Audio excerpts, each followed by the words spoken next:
If x is the LCM of 4, 6, 8 and y is the LCM of 3, 5, 7 and p is the LCM of x and y, then which of the following is true? Option A, p is equal to 35x. Option B, p is equal to 4y. Option C, p is equal to 8x. Option D, p is equal to 60y. 4, 6 and 8 ന്റെ least common multiple ആണ് x.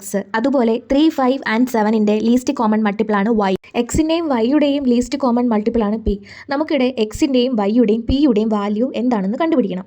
ആദ്യമായി നമുക്ക് എക്സിൻ്റെ value കാണാം.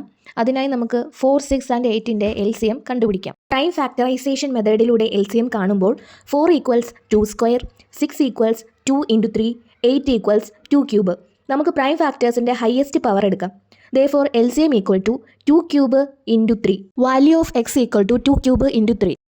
Next നമുക്ക് വൈയുടെ value determine ചെയ്യണം. അതിനായി നമുക്ക് LCM ഓഫ് 3, 5 ആൻഡ് 7ൻ്റെ വാല്യൂ കണ്ടുപിടിക്കണം. പ്രൈം ഫാക്ടറൈസേഷനിലൂടെ LCM എടുക്കുമ്പോൾ 3ക്കും 5ക്കും 7നും മറ്റ് ഫാക്ടേഴ്സ് ഇല്ലാത്തതിനാൽ നമുക്ക് 3 ഇൻറ്റു 5 ഇൻറ്റു 7 എന്ന LCM എടുക്കാം. That is value of y equal to 3 into 5 into 7. Next നമുക്ക് പിയുടെ വാല്യൂ കണ്ടുപിടിക്കണം. അതിനായി നമുക്ക് LCM of x and y കണ്ടുപിടിക്കണം.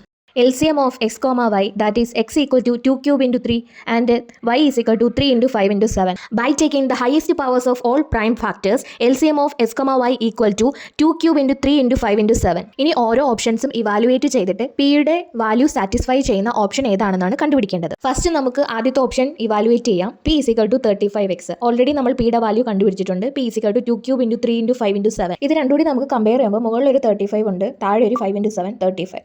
മുകളിൽ ഒരു x ഉണ്ട്, താഴെ 2 ക്യൂബ് ഇൻറ്റു 3. ദാറ്റ് ഈസ് എക്സിൻ്റെ വാല്യൂ ആണ് 2 ക്യൂബ് ഇൻറ്റു 3. അപ്പോൾ നമുക്ക് ഓപ്ഷൻ എ ആണ് നമ്മുടെ പിയുടെ വാല്യൂ ആയിട്ട് സാറ്റിസ്ഫൈ ചെയ്യുന്നത്. That is p is equal to 35x. Correct answer option A.